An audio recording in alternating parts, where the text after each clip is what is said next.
70 years, the Queen has been the head of the most famous family in the world. But one day there will be a changing of the guard. Her son Prince Charles is waiting in the wings. He's certainly the best trained king we're ever going to have. He's been waiting and training for decades. Since birth, Prince Charles has been preparing for the ultimate role, and with that comes a pressure to choose the perfect bride. He couldn't really step out with a member of the opposite sex without the press immediately analysing everything about this person. When you marry into the royal family, you marry into pressure. Tonight, royal insiders share the secrets of Charles and Camilla's rise to the top. The ups, the downs, and the scandal. There was such public debate within the hierarchy of the church and the government about whether a divorced man could become king. Not only had a future king divorced, he then married his mistress. The secret love that rocked the royal family. The Camilla affair did huge damage to Prince Charles's standing. They no longer trusted him, and many people didn't want him to be the future monarch. But have Charles and Camilla finally won the public's affection? Ladies and gentlemen, I'm going to say a few brief words. It's hard to imagine that when Camilla was the most reviled woman in Britain, that today she is wife of our future king.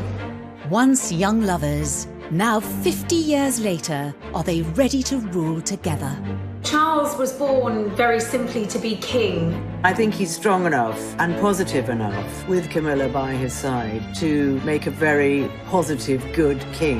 The story, as will be written in the history books, will be a great love story.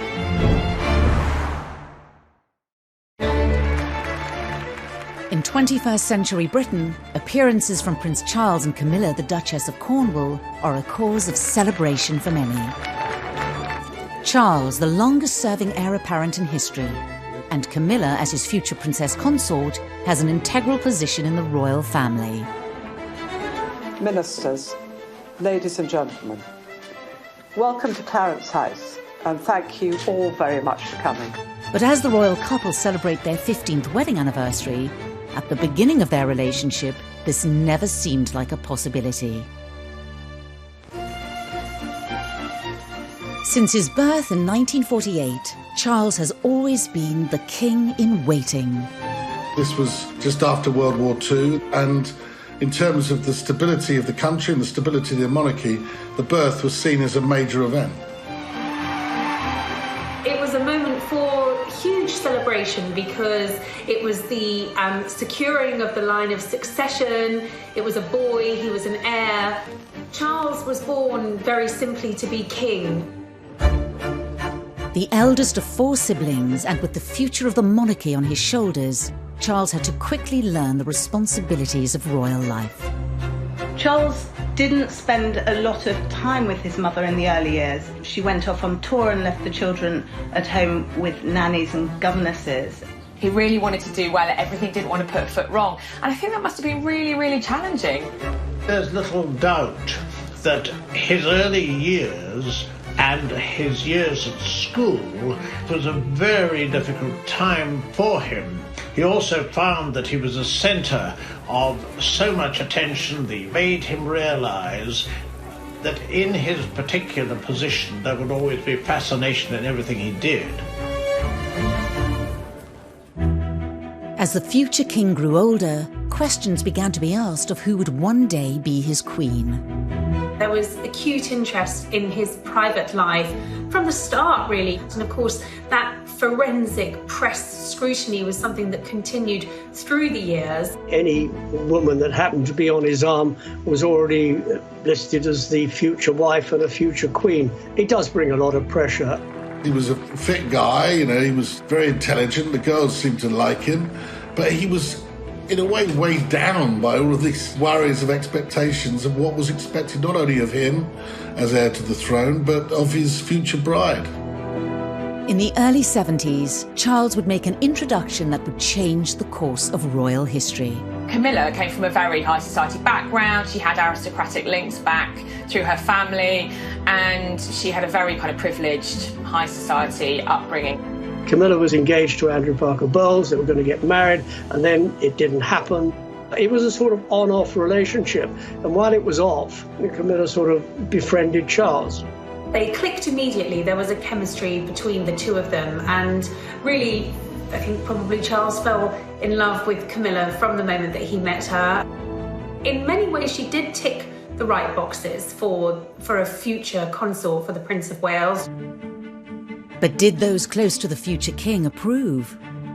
It's fair to say that the senior royals, and certainly the important figures in Charles's life, his mother, his father, and the Queen Mother, who Charles was incredibly close to, he always turned to for advice and would certainly have wanted the seal of approval from. They certainly didn't think that she was suitable future royal bride material. She had a past, and she romanced Andrew Parker Bowles. Parker Bowles had also gone out with Princess Anne.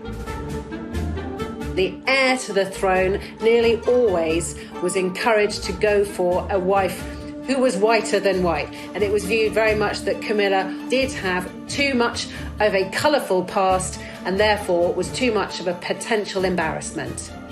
Despite Charles's strong feelings for Camilla, his royal duties took him away from her and overseas. Charles was in his 20s. He was having to do military service because he's one day going to be commander-in-chief. He then joined the Navy to follow his father, his grandfather, and his two great-grandfathers. And it was very important to him to fulfill that role because that's what's expected of him. With Charles away leading the military life expected of a future king, Camilla moved on. Like a lot of young ladies, they don't like their men disappearing out of their lives. He did disappear out of her life, and she married Andrew Parker Bowles. One can only imagine that Charles must have felt pretty crushed by this news. He'd gone away to serve, hoping that Camilla would wait for him. Certainly he thought that the relationship had legs, even if his family didn't. By marrying Andrew Parker Bowles, Camilla was ruling herself out of ever having a royal future. If she'd even entertained the thought of being queen, she would have thought, well, that's it, I'm waving goodbye to that. Because at that point, of course, in the 1970s, there was no way that a divorcee could ever marry a member of the royal family, let alone the heir to the throne. She remained great friends with Prince Charles. Prince Charles was always around at their house. You know, he's a godfather to their first child. He was almost one of the family. By the late 70s, eligible bachelor Charles was approaching 30 years old and still without a future queen by his side. He's getting on a bit, innit? About time we got married. The media scrutiny grew. He was seen very much as the action man, and a lot of glamorous women sort of came and went. And, you know, the tabloids began to catch on to the fact that this was a bit of a good story. He couldn't really step out with a member of the opposite sex without the press immediately analysing everything about this person. Even though he was very much sought after, that in terms of his connection, in terms of that love, his relationship with Camilla never left him. One of the women Charles dated was Lady Sarah Spencer. An aristocratic family with earls and dukes dating over 500 years and links to Winston Churchill, the Spencer name was an ideal match for a royal prince. Although the relationship with Sarah didn't last, it resulted in Charles meeting her younger sister, Diana. Shortly after the funeral of Lord Mountbatten had been assassinated, Charles had been very, very upset. And Diana said to Charles, I saw you at that funeral and you looked so terribly sad. And he was very touched by this. And there was this beautiful young girl showing him attention, and clearly he felt a lot of responsibility too to fulfill what was necessary as the heir to the throne and get married. Where Camilla had been deemed unsuitable as a future queen, Diana was the perfect fit. And after just 6 months, Charles proposed at Windsor Castle. He was given more as an ultimatum by his father to either marry Diana or let her go. Diana ticked all the boxes. She didn't have any baggage. She hadn't had any relationships really before meeting Prince Charles. He thought she was the kind of girl he could grow to love. Despite the shortness of their courtship, the palace, press and the public were enamoured by the royal couple. Why have you come here today? To try and get a glimpse of Diana and Charles. Why are you so pleased? Because I think she's just the right person for him. This was an extraordinarily quick whirlwind, but it's what the public wanted. Once they saw Diana, they wanted Diana to be Prince Charles's wife. They were about to marry the Prince of Wales, and one day you would, in all likelihood, be Queen. It's a tremendous change for someone, if I may say, of 19 to make all of a sudden, the transition. It is, but I've had a small run up to it all in the last 6 months. And next to Prince Charles and I can't go wrong. He's there with me. I'm amazed that she's been brave enough to take me on. Shockingly, they'd only met a dozen times before they married. They didn't know each other at all. And I suppose in love. Of course. Whatever in love means. Most of the world thought they were looking at the future King and Queen of Britain. Everybody likes to think when they get married that they're going to be married for life. It's a fairy tale. I saw for myself, they were in love with each other at the beginning, but somewhere along the line, it collapsed.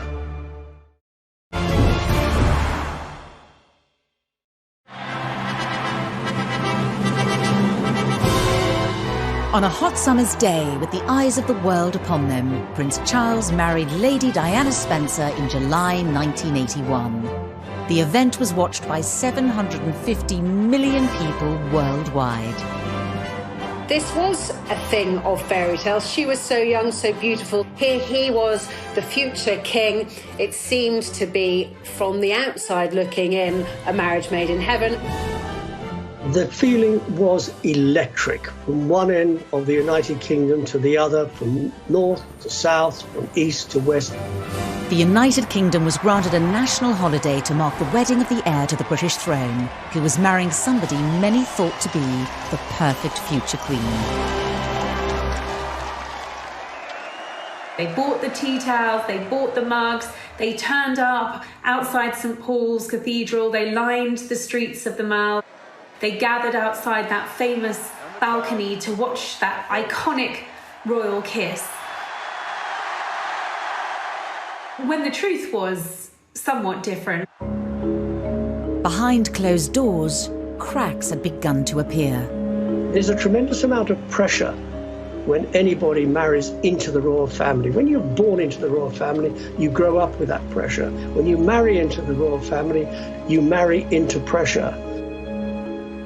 Diana told me much later in one of our private conversations that she had felt like a lamb to the slaughter as she walked up the aisle, which is very sad, but I think she knew that things weren't quite right. And when she saw Camilla in the congregation, was immediately uneasy about it. Most were unaware that Charles and Camilla had remained in close contact. Charles was so close to Camilla that he brought her a bracelet that was engraved with their initials, which Diana found. She was enraged by it. She knew who it was for, and she wanted to know why he was giving this token to Camilla. Camilla's presence was even felt on the couple's 2-week honeymoon, when Charles was spotted wearing a set of personalised cufflinks. Almost unbelievably, Charles wore cufflinks, the C and C, meaning Charles and Camilla. They didn't have anything in common. They didn't seem to be able to talk to each other.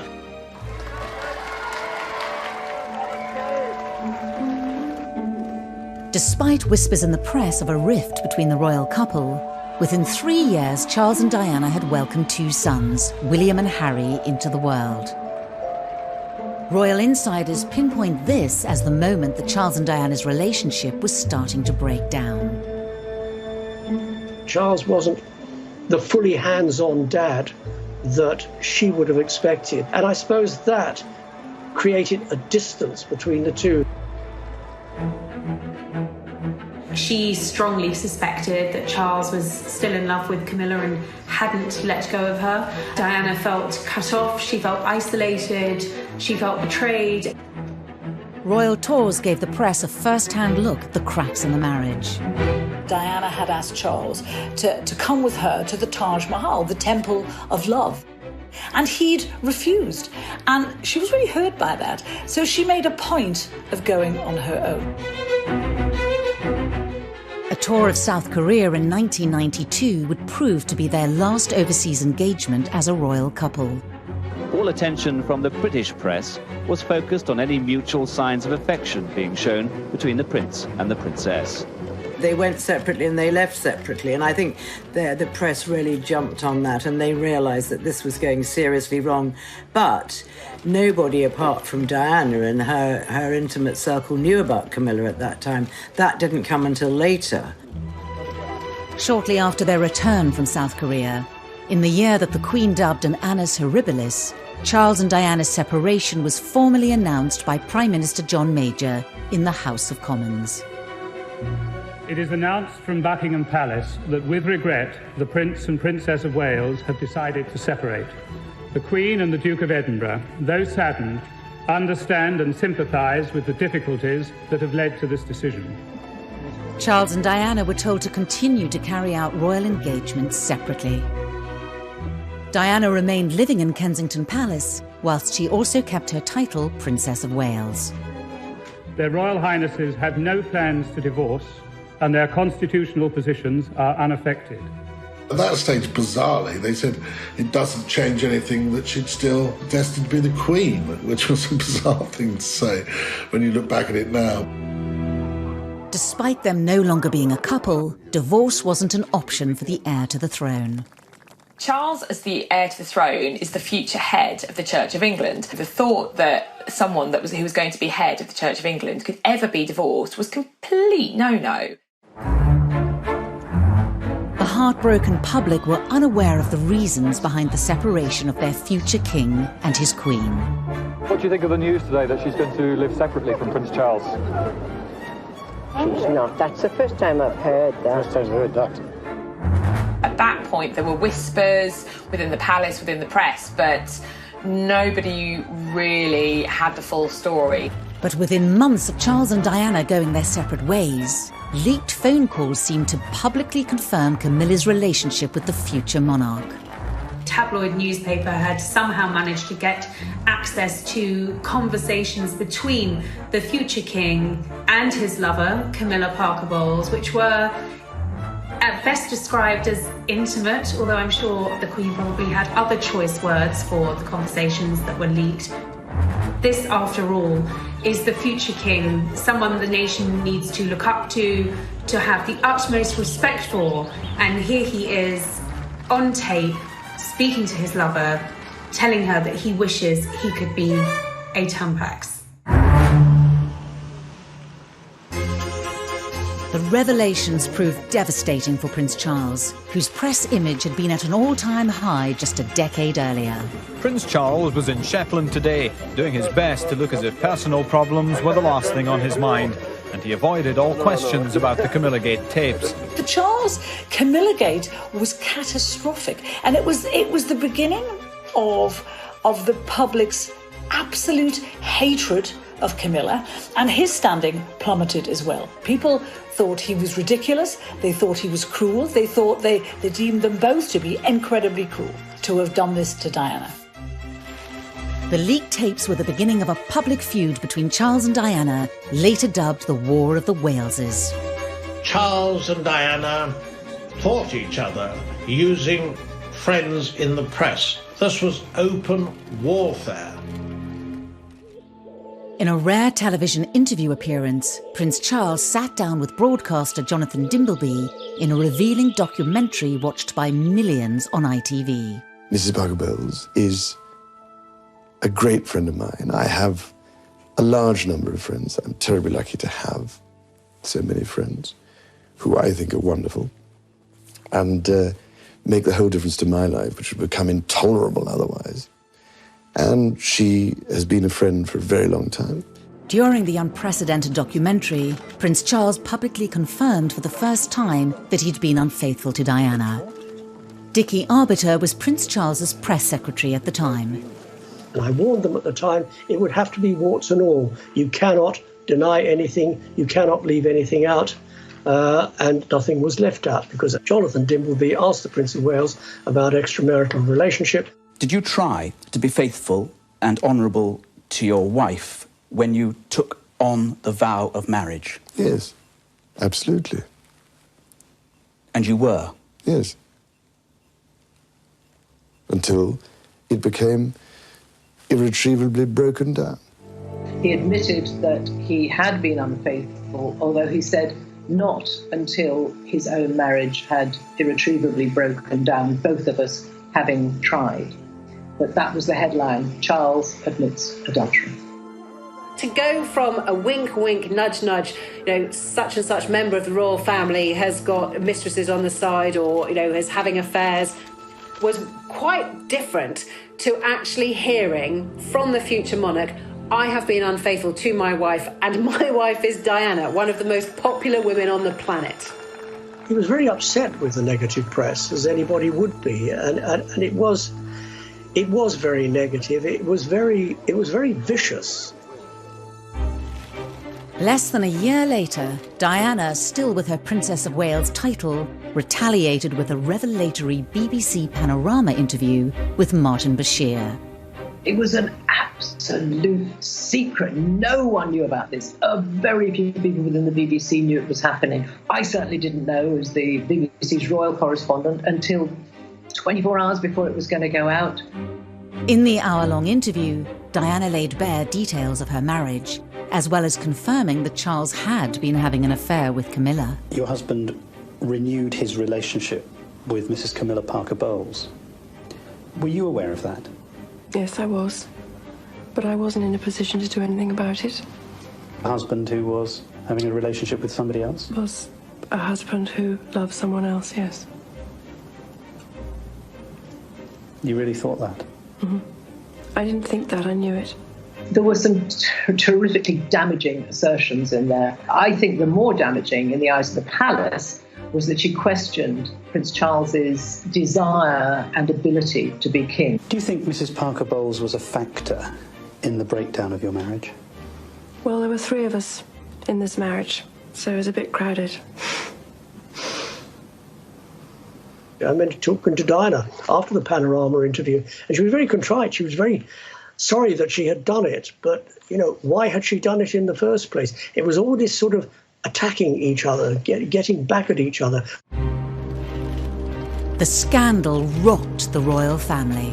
This is not what the monarchy is supposed to be about, and it had become a complete soap opera. The Camilla affair did huge damage to Prince Charles's standing amongst his people, amongst his subjects, the British public. They felt that he had acted disgracefully towards Diana.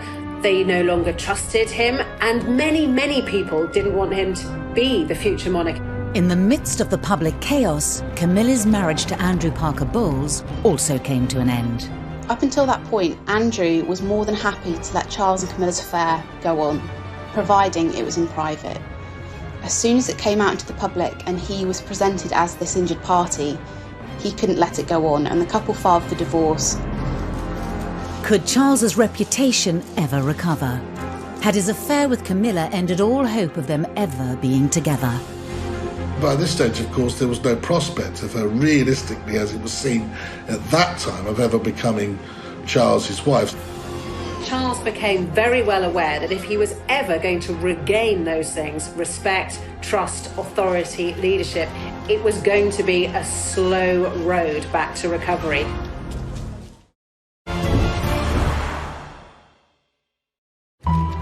Charles and Camilla's affair had been explosive for the monarchy.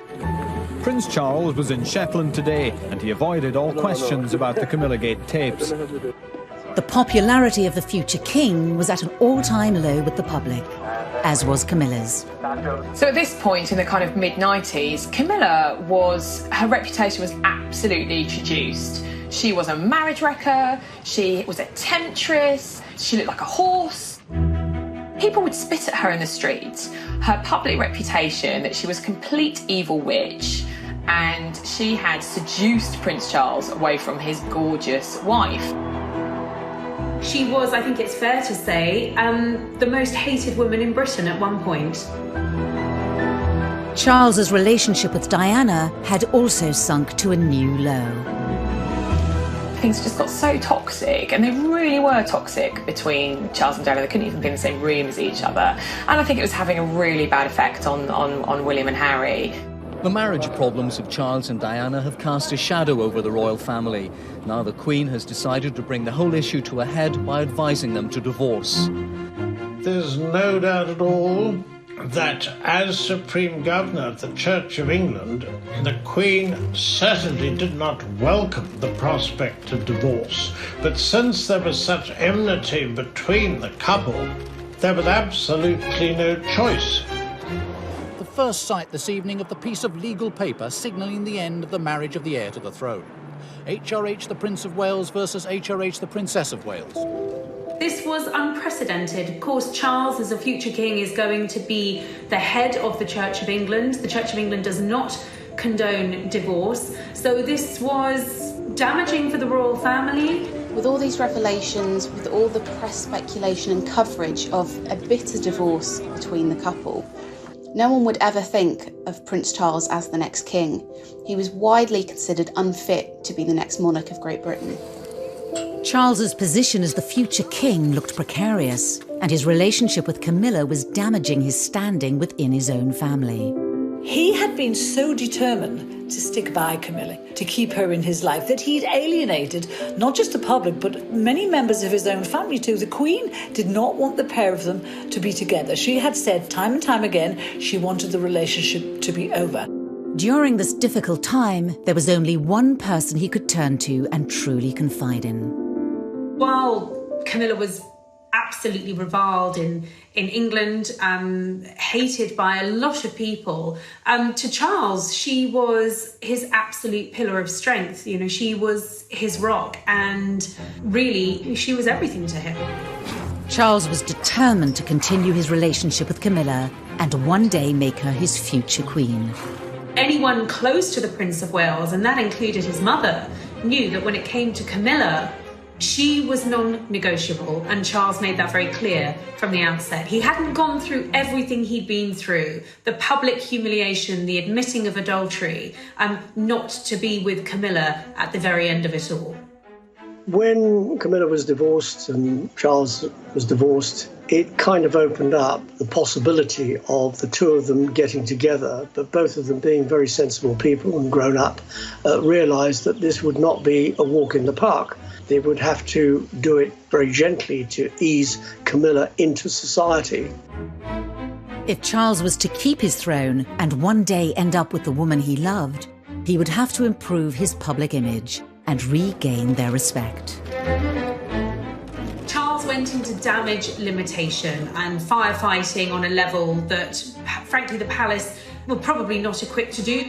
Charles employed Mark Bolland, a very seasoned and experienced PR professional, to rehabilitate his and Camilla's image. One of the ways he did that was he absolutely befriended all the newspaper editors, he befriended all the newspaper owners, and he gave those editors stories, favourable stories about Charles, about Camilla. And he would feed us little bits of information. He would tell us what Camilla was up to, what Charles was up to, what his feelings were about Camilla. Then Prince Charles and his sons, on their first day together on holiday, appeared, having deliberately and most unusually encouraged the press and television coverage. Charles's image was slowly being rehabilitated, and the king-in-waiting was beginning to lay the groundwork for the woman who he wanted to one day be his queen. But in 1997, tragedy struck. We have reports from Paris that Diana, Princess of Wales, has been killed in a car accident.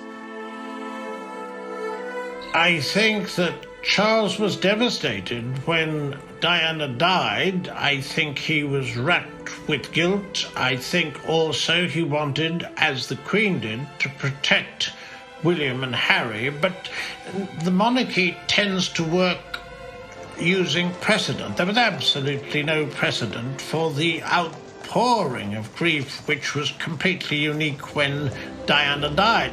But there's no question that Charles's attempts to get the public on side with Camilla were obviously set back. In the face of this national tragedy, it looked like the British public would never accept Camilla as part of the royal family.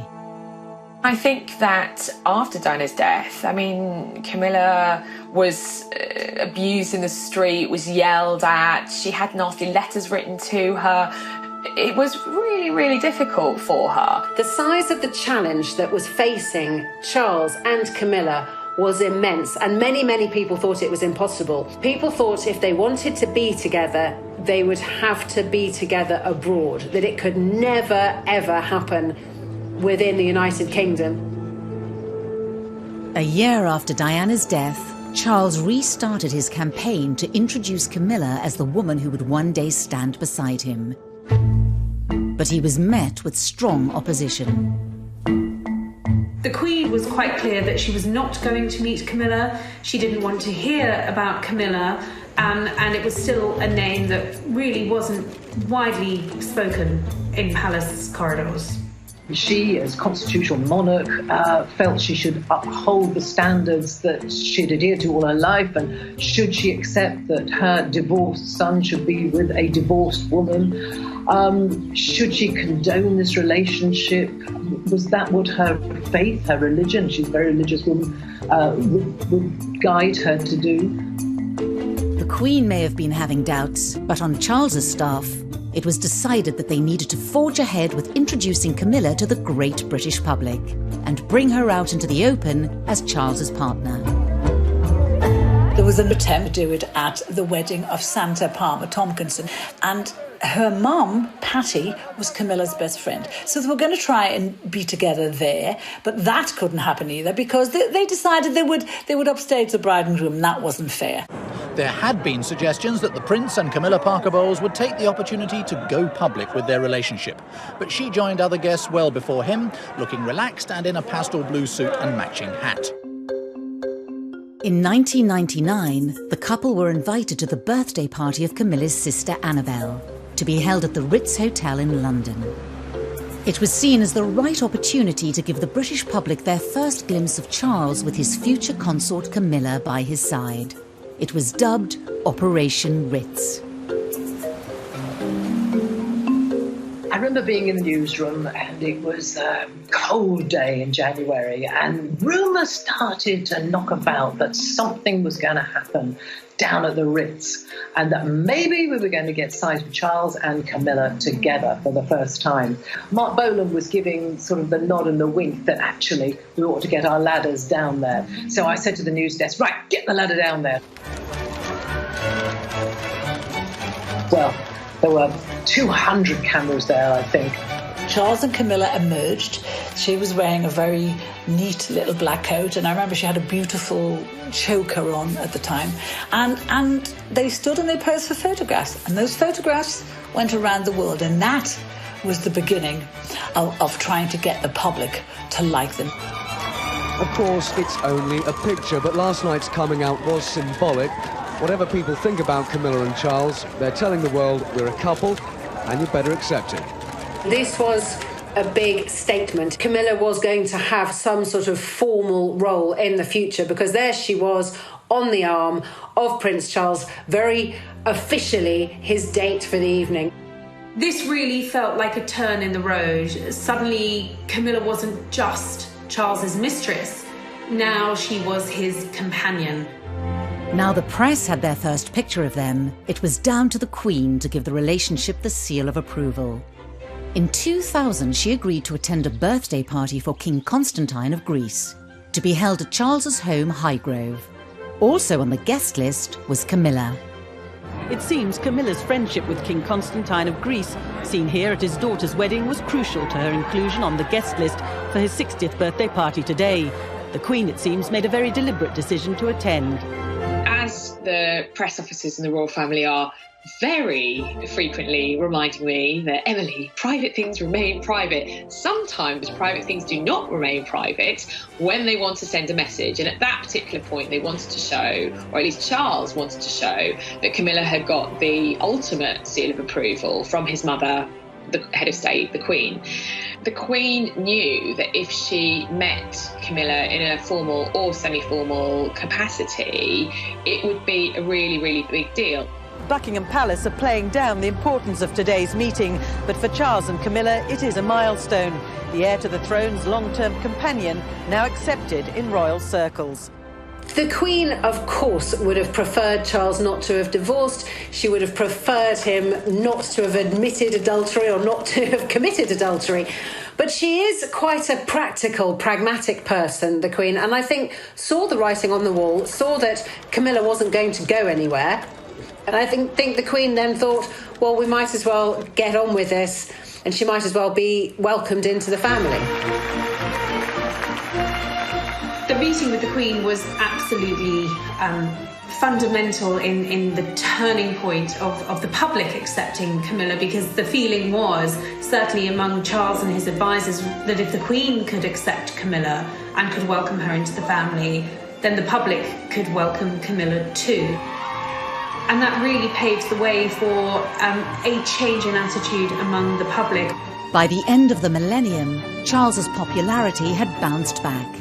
But there was still a long way to go for Camilla to be accepted as Charles's future queen.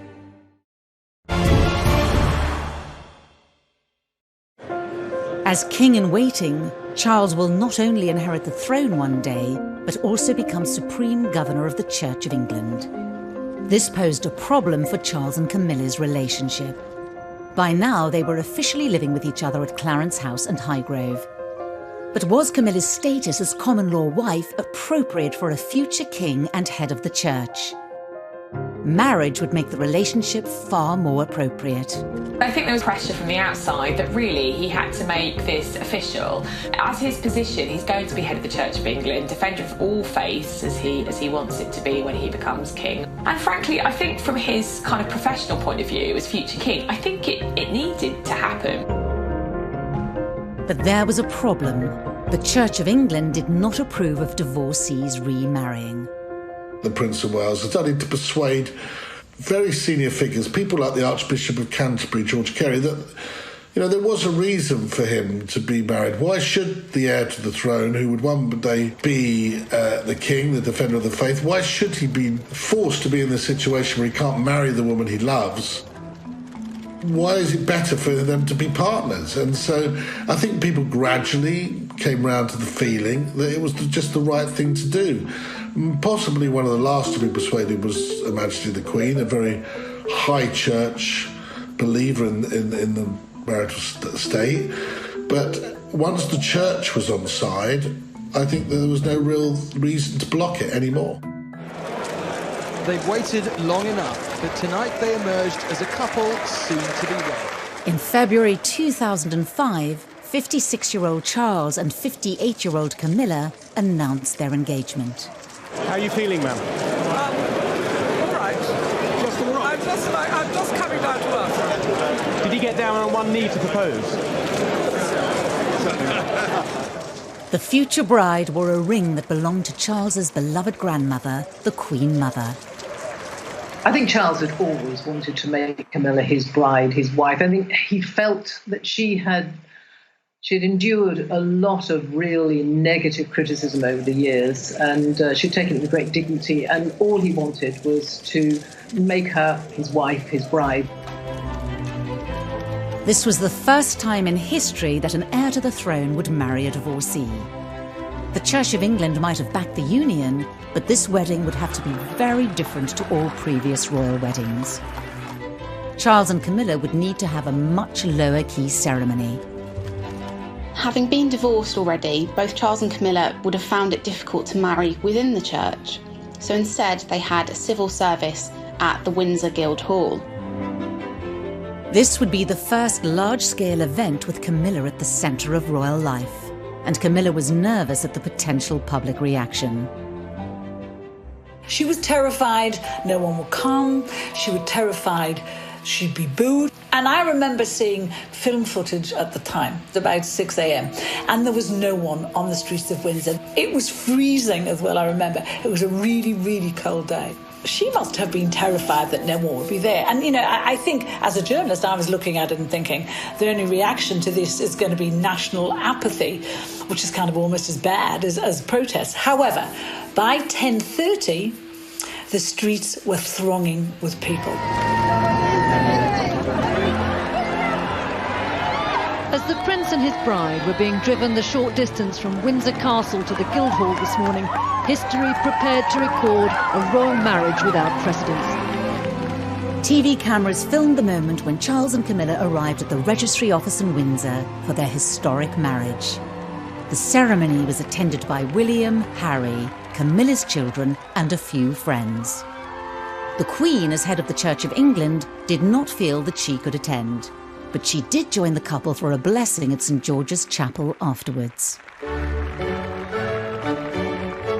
The first time the public got to see the Queen really close to Camilla was when Charles and Camilla came out of St George's Chapel after the blessing of their wedding ceremony, and there was a picture that didn't appear to be staged. It seemed very, very natural, but there was Camilla by the Queen's side, the Queen looking very happy, very relaxed, and, well, Charles looking like the happiest man on earth, because I think on that day he probably was. And she looked gorgeous. I mean, she looked fantastic in the outfit with that beautiful dress and the headdress. And I thought that she looked the best, she'd ever looked, really. And I think people really at that time thought, well, why shouldn't these two, who were the picture of happiness, who had this long, long love affair on and off over many years, why shouldn't they find happiness? Camilla was now officially part of the royal family. The palace announced that she would be called Princess Consort when Charles becomes king. The Queen also gave her a new title. Following their marriage in 2005, Camilla takes on the title of Duchess of Cornwall, which is actually her secondary title. Legally, she is Princess of Wales. But Camilla knew how fond of Diana the public had been. It wasn't going to wash with them that she would be the next Princess of Wales. I remember when they got married, it was 8 years after the death of Diana, Princess of Wales, and feelings and memories were still running high. So she's used the other title, Duchess of Cornwall. She's quite comfortable with it. Titles do not matter to Camilla. She doesn't really care one iota what she's called, as long as she's not called anything rude. The wedding drew a line under Charles and Camilla's past once and for all, and allowed the world to look to the future of the monarchy. For all the spin doctors and PR that had gone on for years behind the scenes, the thing that really transformed Camilla's public image was the royal wedding, because that was her becoming a member of the royal family, and therefore she was no longer an outsider. She was the Duchess of Cornwall. She is a future queen. So the marriage changed everything. Who would have thought that 10 years before, the woman who had been vilified by the British press, Camilla Parker Bowles, was a potential future queen consort? Now that Camilla was officially part of the royal family, the British public could see what sort of future consort she would be. Of course, once she had married into the royal family, she became Charles's consort. She was there with him on royal engagements. She accompanied him on some royal tours. And actually, Camilla proved to be incredibly popular. She did her own PR. She didn't need a spin doctor. She did what she does best. She engages with people. She has a good relationship with the press pack. She doesn't upstage the Prince of Wales in any way. They are a great team. We have to remember that she didn't have a job. She left school with one O-level and she didn't have a career. She wasn't a career woman. And at the age of about 60, she had to learn how to work very hard, because Prince Charles does about 502 engagements a year. He keeps going all the time. He works every day, including Christmas and Easter. Hello. As Charles's future consort, she has also thought very hard about the charities that she supports. All senior members of the royal family have their favourite charities, the charities they support, the issues that they're most passionate about. But in Camilla's case, it was very difficult for her because so many causes that we understand she actually did care about were associated with Diana. And she had to be so careful not to tread on Diana's image and Diana's favourite subjects or favourite charities because, of course, it would look like she was trying to walk in Diana's shoes. So that was a very difficult line to tread. She's very committed to quite a number of charities. One of them, the Osteoporosis Society, because her mother died of osteoporosis. Another is learning, book reading, education, and abuse against women. She's very committed to that as well. Now, the purpose of asking you all here today is to try and form a united front to help victims of rape and sexual abuse. I think Camilla is clearly very passionate about the domestic abuse agenda and about making sure that what influence she has, that she has this platform given to her as a senior member of the royal family, that she's not going to waste it and she's not going to throw it away. And I think a lot of people will admire her for that. As the wife of the heir to the throne, Camilla's image has radically changed. We saw a bit of a makeover ahead of the royal wedding. She lightened her hair, she clearly had a lot of work done on her skin. She was radiant, she stopped smoking, all of these things to please Charles. And her sense of style changed too. Now we were seeing her in far more regal attire, experimenting with beautiful dress codes. She's a great lover of hats, she really wears hats well. We saw her coming out in jewellery from the royal collection. So really emerging as a royal. As Duchess of Cornwall, she suddenly began to scrub up pretty well. And she wore some beautiful clothes. And she's adopted a style which she wears quite pale clothes, which suits her as she grows older. And she's very smart now. I dare say behind doors, she probably actually still puts on a pair of wellies and some smelly old jeans and really enjoys dressing down. But she also dresses up very well indeed now. Over the past 2 decades, Camilla's relationship with the Queen has also transformed. Of course, it was a slow burn, and I think that they obviously had to build their relationship. They had to develop that. They have a shared love of horses. They're both outdoorsy. They're both country ladies. It's interesting that when you see Camilla with the royal family, she seems very much at the heart of it. When you see her with the Queen, and they're always giggling, the pair of them, they seem to have a lot in common. And it's just interesting how we've gone from the Queen not wanting her, even as back as 1970, she didn't want her because she was a bit of a gal. And it's precisely because of that now, because she's a bit of a gal, because she's good fun, that the Queen wants her around. At the Queen's Diamond Jubilee, the country celebrated 60 years of the Queen's reign. But it was also an opportunity to clearly show where Camilla was in the royal family's pecking order. When the Queen decided to put Camilla in the coach with her at the Diamond Jubilee alongside Charles, she was very publicly saying, "This is Charles's wife, she will one day take my place, and she is the future of the British royal family." And that marked such a turning point from the woman who'd had bread rolls pelted at her in the supermarket as the wicked mistress of the heir to the throne. Of course, it's a terrible cliche to say that a picture paints 1,000 words, but that image tells you that Camilla has come in from the cold. That was a very, very big moment for Camilla.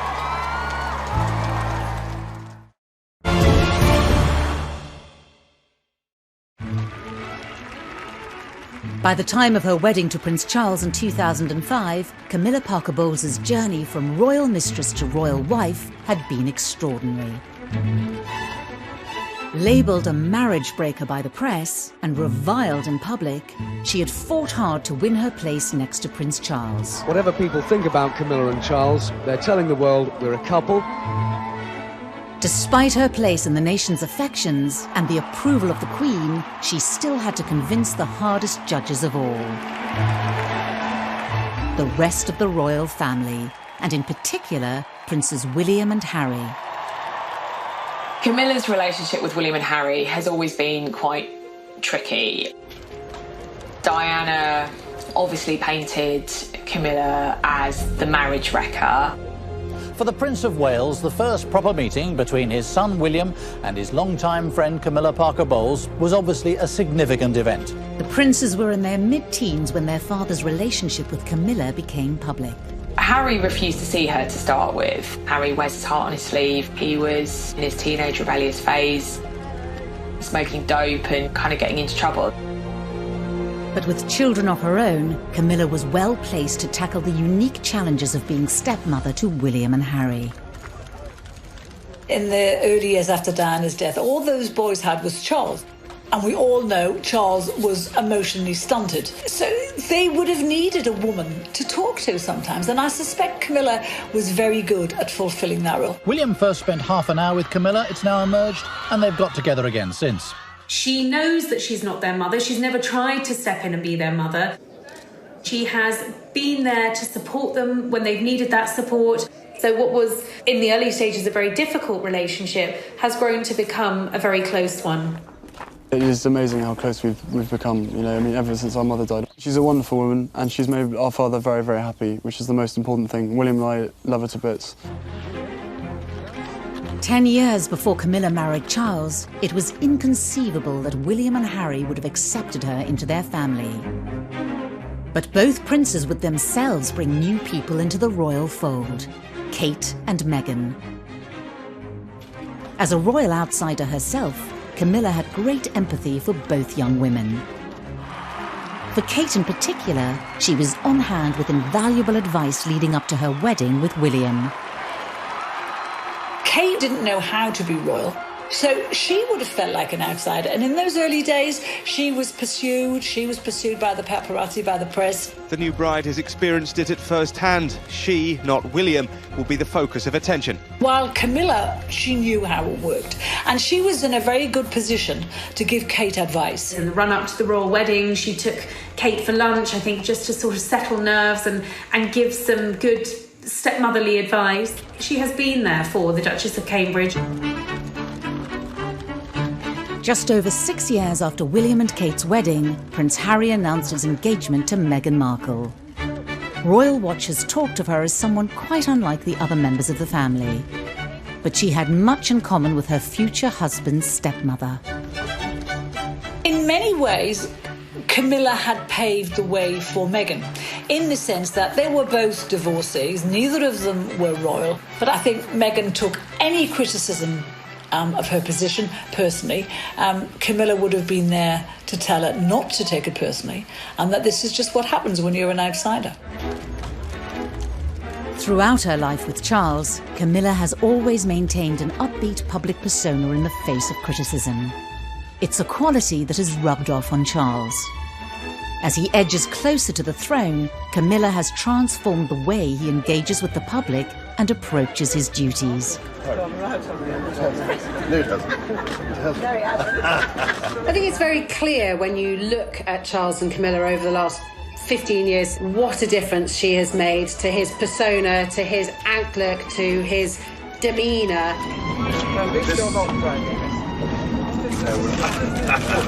We don't want to alarm. He's just clearly a much happier person now. He's relaxed a bit. In 2017, on a trip to Canada, Charles and Camilla visited native communities. One of the things laid on was this Inuit couple who were throat singing. And it sounded very much like two people having sex. Charles and Camilla were tickled pink by this. They were giggling like a couple of teenagers. And that would never have happened 20 years ago. Charles was a very serious, not a very humorous man. She lights up his life She understands his moods. She understands how to get him out of those moods. She knows what makes him laugh. He loved that she was fun. Camilla has played a large part in softening Charles's public image during his long march to the throne. The awkward young man who blushed before the cameras. How you feel today, both of you? I suppose in love. Whatever in love means. Had been turned into a confident public figure through the influence of his second wife. I think that Prince Charles would say that Camilla had been the making of him. I think she would be very modest about it and say absolutely not at all. But there may be one area of Charles's public activity which Camilla is powerless to change. His now infamous so-called political meddling. The results of human activity warm even this remote ocean. He has been outspoken on many issues in the past, and some of which have landed him in hot water. In 1984, at a prize-giving dinner for the Royal Institute of British Architects, Charles denounced a proposed extension to the National Gallery. What is proposed seems to me like a monstrous carbuncle on the face of a much loved and elegant phrase.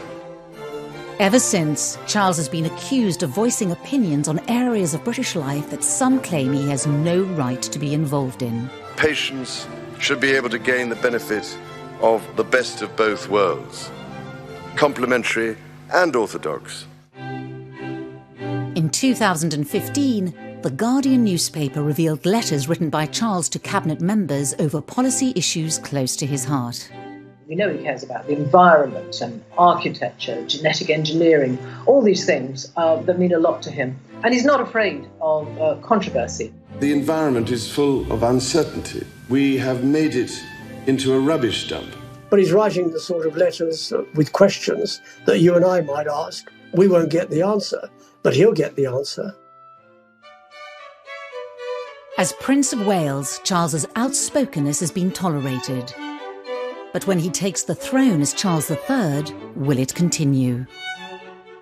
The monarch is not supposed to get involved with politics. It will be interesting to see how Charles handles this, because he's not used to taking a step back. I think we will see him being proactive and possibly even political, with a small p. But I think it does give us an indication that Charles is going to be a hands-on king. But, you know, the monarchy changes all the time. Maybe he will be allowed to do that if he ever gets to be king. As Charles stands poised to become king, Britain is braced for a different, more political kind of monarchy. But the question remains, when will he take the throne? And when his 71-year wait ends, will Camilla take the title of Queen?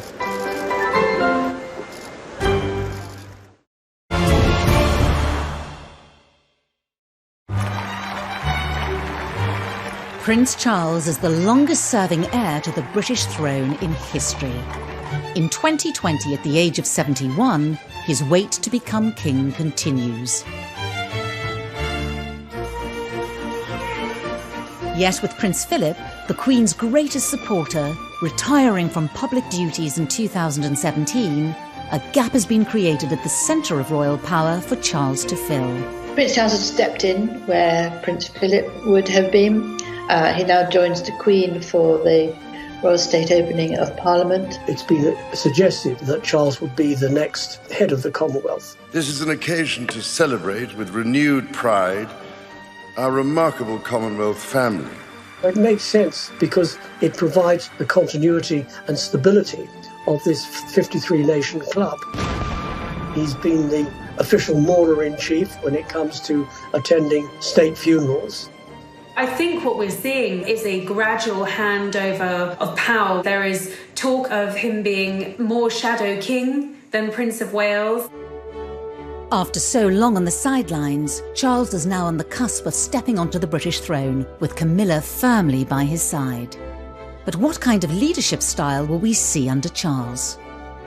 I think he's strong enough and positive enough, with Camilla by his side, to make a very positive, good king for our times, whatever kind of times we have. Because of Brexit, because of divisions within the country, Prince Charles is going to have to heal a divided nation and try to make it a united nation. After contracting coronavirus in March 2020, Charles gave a message to the nation, offering solidarity with others affected by the greatest health crisis in a generation. It hinted at what we may see when, as king, he is called upon to speak in times of crisis. None of us can say when this will end, but end it will. Until it does, let us try and live with hope and, with faith in ourselves and each other, look forward to better times to come. Only 2 days after this message, Charles opened the fast-tracked Nightingale Hospital, specially built in London's XL Centre to cope with coronavirus patients. In this dark time, this place will be a shining light. Alongside the Queen's historic address to the nation during the pandemic, Charles's message demonstrated the power of the monarchy to unite in troubled times. As the Queen ages into her 90s, we may see Charles speaking directly to the nation more and more. It has led to speculation that she could hand the throne to him early, effectively abdicating. Abdication is still quite a dirty word in royal circles. I don't think she will contemplate abdication unless forced to do so by ill health. The Royal Navy's greatest battleship had been chosen for the voyage to the Cape. When the Queen famously made her address to the nation in South Africa in her 20s, she swore she would be Queen for the rest of her life. I declare before you all that my whole life, whether it be long or short, shall be devoted to your service and to the service of our great imperial family to which we all belong. The vows that she made on her 21st birthday to serve until she takes her last breath, I think those vows are as true to her now as they were then. The last time a monarch abdicated was in 1936, when Edward VIII stepped down so he could marry American socialite Wallis Simpson. As a divorcee, the morality of that era made her an unacceptable bride for the king. But 60 years later, Britain was more accommodating of Charles and Camilla, who had both divorced from previous marriages. Abdication may not be palatable to the palace or the public, but further back in royal history is an example of another way that power could be handed over to Charles. In 1811, as George III became incapacitated with mental illness, Parliament invoked the Regency Act, whereby his son could rule in his name as the Prince Regent. The Regency Act remains at the disposal of any reigning monarch. The Regency Act means that she still retains the title, but the next in line, i.e. Prince Charles, will do all the duties for her. I don't believe for a moment that there will be a Regency Act invoked unless there is a serious illness that prevents the Queen from carrying out her duties. There are no signs of that. However it may happen, the rule of Charles III edges ever closer, with Camilla destined to be by the king's side. 20 years ago, it was inconceivable that the British public would have tolerated her in this position. But today, it seems she will be welcomed warmly into the role. But will there be support for her taking the title of Queen, even though Clarence House stated she would be Princess Consort at the time of their engagement? I think after everything that she's been through, all the vile press that she had to put up with, the names, the backstabbing, I think he will want her to be Queen Camilla. There will be some sort of testing the water. There will be focus groups and polling being done to find out if that is acceptable to the British public. I mean, what a rehabilitation. She was the most hated woman in Britain. She had, tempted him away from his perfect wife and children, and they were having this affair, and it caused this divorce and the scandal of the 90s. To then be crowned as Queen Camilla is absolutely extraordinary. Whether she is called queen or not, Camilla will be the closest confidant and support for our next king. But who else will be included in Charles's monarchy? There have already been signs that his vision for the institution will see it losing members. Prince Charles has made it very clear for quite some years that he wants to streamline the monarchy, and he doesn't want too many members of the family to charge the British taxpayer more than they have to. Although might be a good thing for the taxpayer and a good thing for the way the royal family work, it's not such a good thing for the charities, because you can't stay involved with all these charities with so few people. With the high-profile departures of Harry and Meghan, followed by Prince Andrew's dramatic exit from official duties, Charles's push for a smaller monarchy is already becoming a reality. We are now at a point where we are almost on a skeletal royal family. It's gone beyond streamlined. We've got the Queen, we've got the Prince of Wales and the Duchess of Cornwall, we have the Cambridges, and of course, Princess Anne. Whatever form Charles's inner circle takes, Camilla will be beside him, as she has been for 20 years. Their journey as a couple together has not always been smooth. But it seems for now, destined for a happy ending. The story, as will be written in the history books, will be a great love story, and it will be not only a king in waiting who had to wait 50 years to get on the throne, but also a prince who had to wait decades and decades to get the woman he'd always been in love with by his side.